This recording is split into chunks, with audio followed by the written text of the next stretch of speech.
hell could break loose, and very often did. Yes, and what was that, ladies and gentlemen of the jury? If you take a look at this bit of evidence, Jack, describe what is transpiring here. Well, obviously I'm leaving. Yeah, you have no idea, though. Honestly, I'm a very sentimental person, as you know. Oh, yes.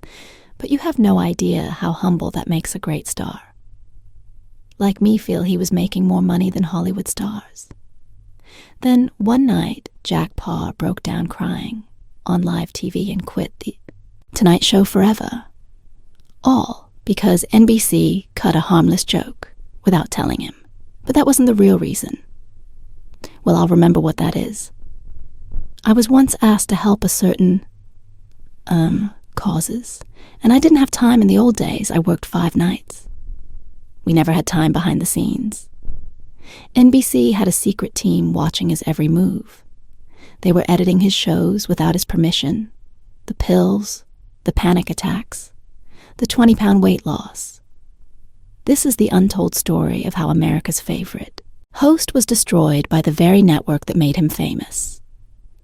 Jack Paar was born in 1918, but his life never followed the usual script. His father worked for the railroad, which meant the family moved constantly one year. He'd be in Detroit the next, in Jackson, Michigan. Jack didn't just grow up in one town. He grew up in motion. That made it hard to make friends, and it didn't help that he had a speech problem too. But all that moving around gave him something rare, the ability to observe too, adapt to find humor in the chaos.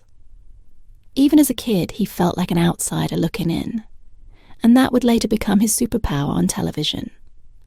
But life wasn't done. Throwing punches when Jack was just 5 years old, his older brother was killed in a car accident. No seatbelts, no airbags. Just a normal drive that ended in tragedy. That loss hit Jack hard. It left a silence in the house that never really went away. But it also gave him a depth most kids didn't have. He carried that sadness into adulthood, and it showed up in the most unexpected place, on live TV. He wasn't afraid to cry, to get emotional, to be real. That vulnerability made people trust him. He didn't pretend to be perfect. He just was still. There was one big hurdle. His stutter talking was a challenge, and dreaming of a career behind a microphone sounded like madness. But Jack wasn't like most kids after reading about an ancient Greek speaker who overcame his own stutter by shouting over waves with stones in his mouth. Jack came up with his own version. He used sewing buttons instead of pebbles, and practiced in front of a mirror in his bedroom, reading out loud until his cheeks hurt. One day, he swallowed a button mid-sentence, but it didn't stop him. Slowly, his speech improved, and that careful, deliberate way of talking, it stuck with him, eventually becoming part of his charm on air. Then came another twist at 14. Jack got tuberculosis for 8 long months. He was stuck in bed. No friends. No school. No going outside, just silence. But his father built him a radio workbench by his bedside. And in that quiet room, Jack found something new. Radio, he began building crystal sets and pretending to be a host for imaginary shows. Narrating as if thousands were listening, it gave him hope, a reason to look forward. Even after he got better, he was never the same. His world had changed from railroads to radio waves. At just 16, Jack Paar dropped out of high school and took a job sweeping floors at a small Michigan radio station. He wasn't allowed to say more than, "This is station WIBM Jackson." Because of his stutter, it's strange to think the kid they barely let speak would later become one of the most unforgettable voices in broadcasting. But Jack didn't let that early rejection stop him.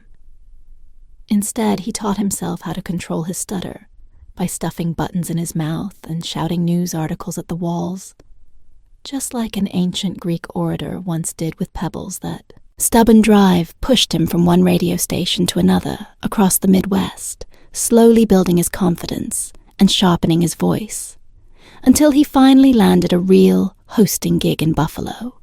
It wasn't just a climb. It was a transformation. While Jack's radio career was picking up, his love life was a mess in Cleveland. He fell head over heels for a pianist named Irene Gubbins. They married quickly on Valentine's Day, no less. But it didn't last. They divorced, then married again a couple years later and divorced again, just as fast. Jack would later admit he barely remembered her saying, only that her name was Irene. But even in that chaos, there was a glimpse of what would later define him on screen. That mix of sensitivity and unpredictability. The heartbreak, the whirlwind choices.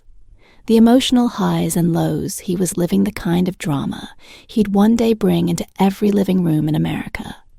Then came the night that shook the country and gave Jack a crash course in media.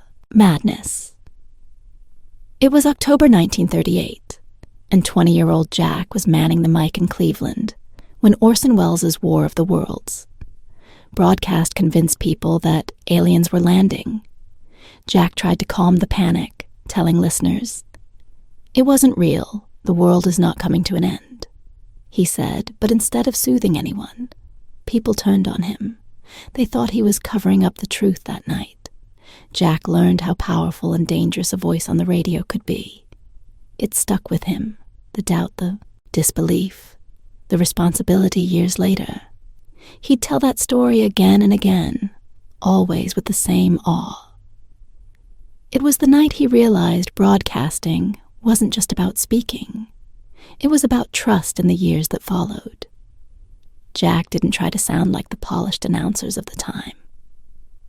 He leaned into his quirks, the hesitations, the awkward pauses, the moments that felt real instead of rehearsed. At first, managers didn't get it. One even joked that Jack's stutter gave sponsors more airtime, but Jack wasn't trying to fit in. He was building something new. His style became loose, unpredictable, and personal. He wasn't reading at you. He was talking with you. Listeners felt like they were eavesdropping on a private conversation, not hearing a script. People told him to change. He never did, and that choice would later change television. But even with growing success, Jack wasn't satisfied by 1940. He was frustrated. He was stuck in regional radio, earning just enough to stay, comfortable, but not enough to feel free. His diaries show it clearly. He wanted more. He studied shows like Jack Benny's, took notes, and started sending out recordings of his best work to anyone who might listen in New York or Chicago. He was determined to break out of the Midwest. Then war started to loom, and Jack saw both a threat and an escape. When Jack Paar was drafted into the Army in 1943, he wasn't handed a weapon. He was handed a microphone. The world was at war, and while most celebrities found safe jobs behind desks, Paar got sent straight into the thick of it in the South Pacific. His job wasn't to fight, but to make the fighters laugh. And that's exactly what he did. He cracked jokes for men who hadn't smiled in months, performing on jungle-covered islands where bullets flew and diseases spread like wildfire. The pressure was brutal, but Paar somehow made it work. It didn't just sharpen his humor, it hardened. It gave it bite, gave it purpose. The soldiers needed a break, and Paar gave it to them, even if it meant pushing boundaries that almost got him court-martialed more than once. But in the middle of the chaos, something unexpected happened. He fell in love during training at Fort Indiantown Gap. He went to a dance where he met a woman named Miriam Wagner. The moment he saw her, he told her he was going to marry her. Most people would have laughed she didn't. And the next day they were engaged. It sounded crazy, but something about it made perfect sense to them. Maybe it was the war. Maybe it was timing. Whatever it was, it worked. They got married later that year, and their marriage would last more than 6 decades, outlasting most Hollywood romances by a mile. Meanwhile, back in the Pacific, Paar's comedy routines weren't just funny, they were fearless. He took aim at the military brass, mocking the ranks and the rules in ways most soldiers wouldn't dare whisper. His jokes weren't always safe, but they hit home when he joked that the Japanese weren't attacking, but trying to deliver food. The exhausted troops roared with laughter. In that moment, he realized something important. Mocking authority wasn't just funny. It was powerful. It gave people a break from fear and that kind of humor. Raw, risky real became his signature word about him started to spread. One man who noticed was Sidney Carroll, a war correspondent, who saw Paar's impact firsthand. Carroll wrote a glowing article in Esquire describing how this young comic helped soldiers keep their sanity in the middle of hell. That one article changed everything. When Paar came home, the offers started rolling in. Hollywood radio, television. Everyone wanted a piece of him. Jack Benny, the comedy king of the time. Even brought Paar under his wing. The war had forged something in Jack Paar, and now the world was ready to see it back home. He didn't waste time in October 1943. He married Miriam in a small church in Pennsylvania. It wasn't a flashy Hollywood wedding, but it was real. They had one daughter, Randy, and stayed together until his death in 2004. People who knew them said they were inseparable. Miriam wasn't just his wife. She was his everything, his closest friend, his sharpest critic, his quiet anchor through the chaos of show business. When he was spinning out, she brought him back down. And when he doubted himself, she believed in him. After the war, Paar jumped back into radio with serious momentum. Thanks to Jack Benny, he landed a big break as Benny's summer replacement in 1947. But radio was changing fast, and Paar wasn't interested in chasing trends. He believed in the old-school style. Clever jokes, natural timing, real conversation. The new wave of loud gags and gimmicks didn't sit right with him. It led to friction with sponsors and networks, especially when he walked away from the $64 question. In 1950, over a pay cut. For a while, it seemed like he might fade away. Hollywood didn't help much. Either RKO signed him, but they had no idea what to do with him. He wasn't a tough guy, wasn't a heartthrob, wasn't your typical movie star. Executives tried to mold him into someone else, comparing him to musicians, matinee idols, whatever they thought might stick. He ended up hosting variety clips and appearing in forgettable films. His most notable role came in 1951, when he played Marilyn Monroe's boyfriend in Love Nest. Even then, he later admitted, she struck him more as shy and bookish than the bombshell. The world saw by the mid-1950s, things weren't looking great. Paar bounced between game shows, radio gigs, and short-lived programs, always looking for the right fit. He even hosted a radio show from the basement of his home. It was modest, borderline ridiculous, but it kept him going. TV gave him more chances, but nothing clicked. Until 1957. That's when NBC came calling with a strange offer. Their late-night show was falling apart. They tried turning it into a news program and it bombed. Desperate, they needed someone who could save it, and they took a gamble on Jack Paar. He wasn't an obvious choice. He was moody, unpredictable, emotional network. Executives were terrified. He'd go off script, or say something wild on live TV. But they gave him a shot and he ran with it.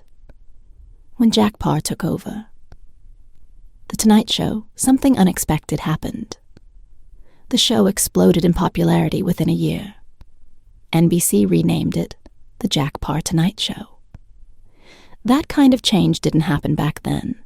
Not unless someone truly changed the game, and Paar did his mix of emotion, unpredictability, and boldness made the show feel alive.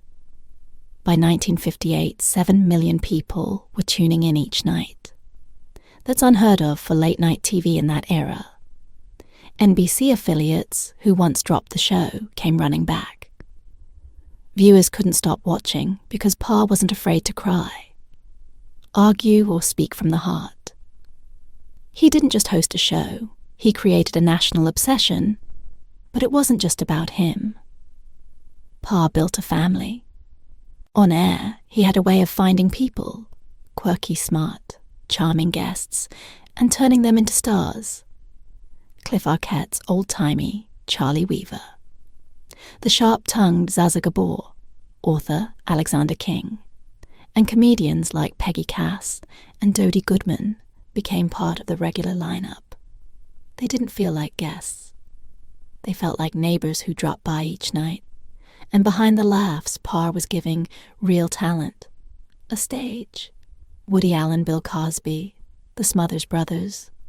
So many careers started right there under the studio lights. Paar didn't just run a talk show. He curated a cultural moment. His interviews were different too. They didn't feel rehearsed. He didn't stick to cue cards or pre-planned jokes. Paar listened, responded, and pulled things out of people they didn't even mean to say. He went deep sometimes, too deep, and wasn't afraid. If things got awkward or emotional, his guests weren't just celebrities. They were human beings, telling real stories that made for television that was gripping, raw, and rare. Even serious thinkers like William F. Buckley Jr. or Peter Ustinov sat across from him and opened up in ways you'd never expect. But pushing boundaries came at a cost. Paar's honesty made NBC nervous. He didn't avoid the messy stuff. He supported Fidel Castro during a tense political time, and even filmed from the Berlin Wall. He was unpredictable, and that terrified the network. Tensions kept rising until one night in 1960, when NBC cut a joke from his show. Without telling him, it was just a light, silly story about a British woman confusing WC toilet with Wayside Chapel. But NBC didn't like the bathroom humor, so they yanked it from the show and replaced it with boring news footage. Paar wasn't just annoyed, he was furious. The very next night, live on air, he cracked at 11:20 p.m. He addressed the audience with a mix of heartbreak and frustration. He defended the joke, saying it was tasteful, clever, and totally fine for late night. But more than that, he was hurt. "It's gotten out of hand," he said, voice shaking. "The damage has been done to me personally." He had wrestled with the decision all day, and at 11:32 p.m., he made it. "I'm leaving The Tonight Show. There must be a better way of making a living than this." Then he stood up, shook hands with announcer Hugh Downs, and walked off the set. Just like that, America was left speechless. Hugh Downs, stunned but professional, took over. He had known Paar was planning something, but not exactly, when suddenly he was the host, no script, no warning. He pulled himself together and spoke directly to the audience. I wish he hadn't done it. He admitted guests like Orson Bean and Shelley Berman. Still scheduled for that night, rallied to support Paar. Some in the audience thought it was a bit. Others cried. The press jumped on the story, calling it the most dramatic moment in television history. And for 8 nights, Downs did his best to hold the show together until Arlene Francis stepped in. But while all this was unfolding, Jack Paar was already gone. He boarded a plane and flew to Hong Kong. No press, no interviews, just silence. That silence only made the story bigger. Newspapers ran daily updates. Was this about censorship? Or was it a stunt to get more power? Even members of Congress started weighing in, questioning if networks had too much control over creative freedom. Gossip columns were divided, but public support leaned heavily in Parr's favor. He issued one short statement through his lawyer. "This was not a publicity stunt. I felt deeply hurt and needed time away." NBC was in chaos. Paar wasn't just their biggest star. He was their late-night empire. Ad revenue was slipping fast within days. Executives were panicking. One memo revealed fears of losing $15 million a year. NBC's top brass called Paar in Hong Kong, begging him to come back. The negotiations that followed weren't just tense. They were historic. Paar wasn't asking for more money. He wanted freedom, total control over what went on air. And NBC, desperate to bring him back, gave in. They changed his schedule, gave him guest hosts to lighten the load, and even moved the taping time so he could eat dinner with his family. But the boldest move, a direct phone line from Parr's office to the president of NBC.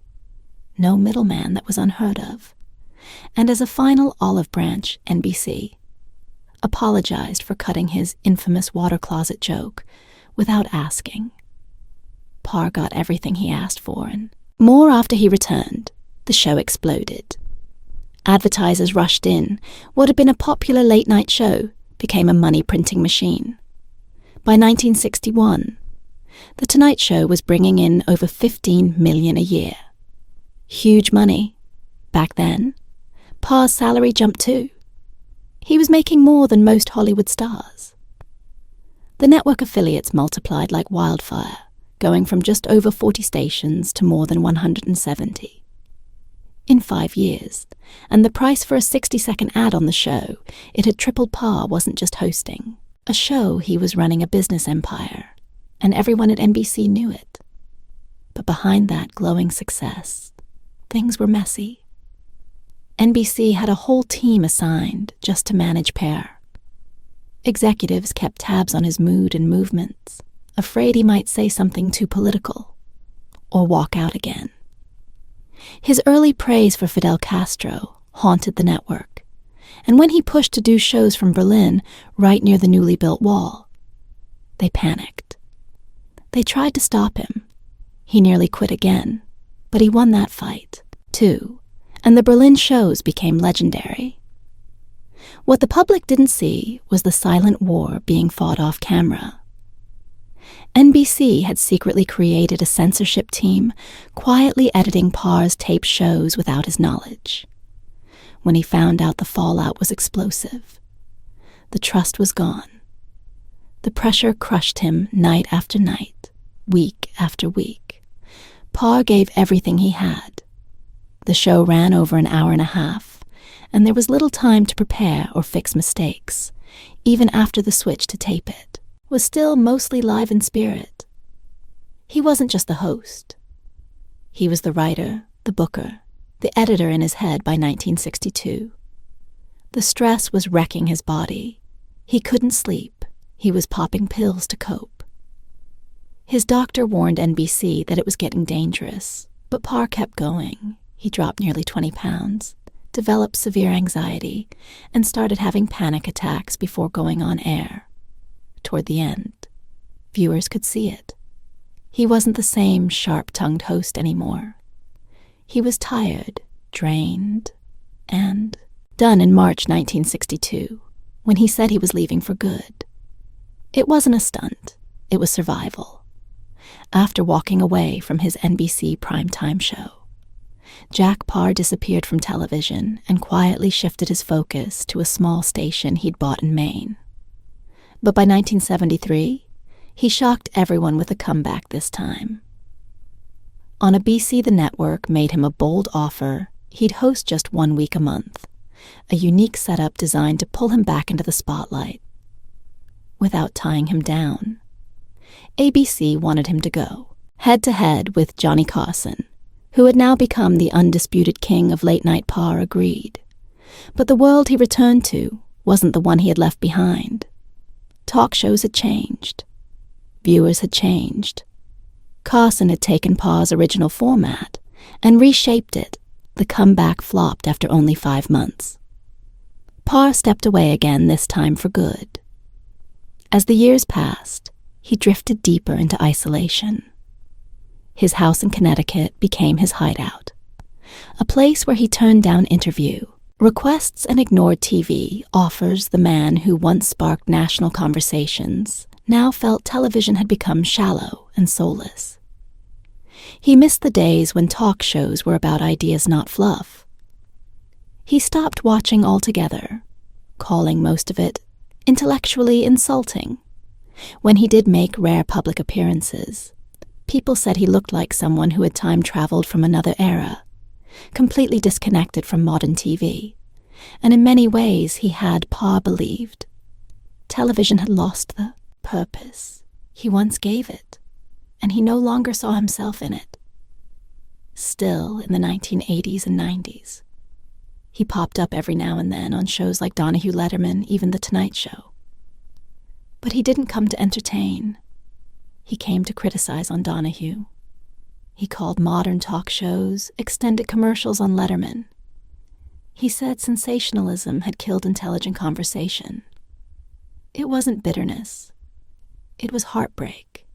He had helped build this industry, and now it felt like it had left him behind these. Interviews felt like little time capsules with Paar, offering quiet warnings, while everyone else raced forward. In 1983, he published P.S. Jack Paar, an autobiography packed with behind-the-scenes stories, including his infamous walkout over a censored bathroom joke. The book hit the bestseller list and stirred up drama. NBC executives pushed back on some of his claims, but Paar didn't care. He had always said he was the kind of man who quit when he got even the success of the book could have launched another round of publicity, but Paar turned it down. He wasn't interested in fame anymore, only in telling his truth. Then, in 1998, his health took a serious turn. He went in for routine heart surgery, but things went wrong. A blood clot led to a dangerous embolism, and his lungs began to fail. Doctors battled complications, heart failure, fluid buildup, and more. But he never fully recovered. He made it through. But he was never the same.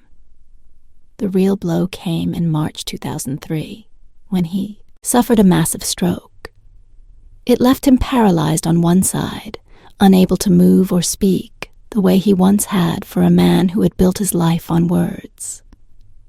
It was cruel. He spent his final months in a wheelchair, surrounded only by family. Still, his daughter Randy said the spark never left him. He'd make jokes. He'd talk about the state of TV, but the cameras never rolled again. Even in his final days, other talk show hosts kept his name alive. Johnny Carson praised him. David Letterman credited him. For teaching vulnerability, Jimmy Kimmel said, Paar was the reason hosts should protect their creative freedom. Fallon borrowed Paar's love for remote segments. Conan O'Brien studied old tapes of him. They all agreed. Jack Paar didn't just host a talk show. He changed what a talk show could be on January 27, 2004. Jack Paar passed away at 85. He had been battling a vicious MRSA infection that no antibiotics could stop after multiple hospital visits. He asked to go home. I began my career in living rooms across America. He said, that's where I want to end it, with his wife and daughter by his side. He died peacefully in his own bed. Later, his family found a handwritten note.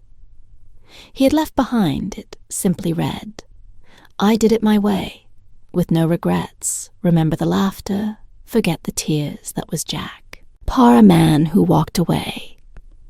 When it was time, a man who changed television forever and never let it change him.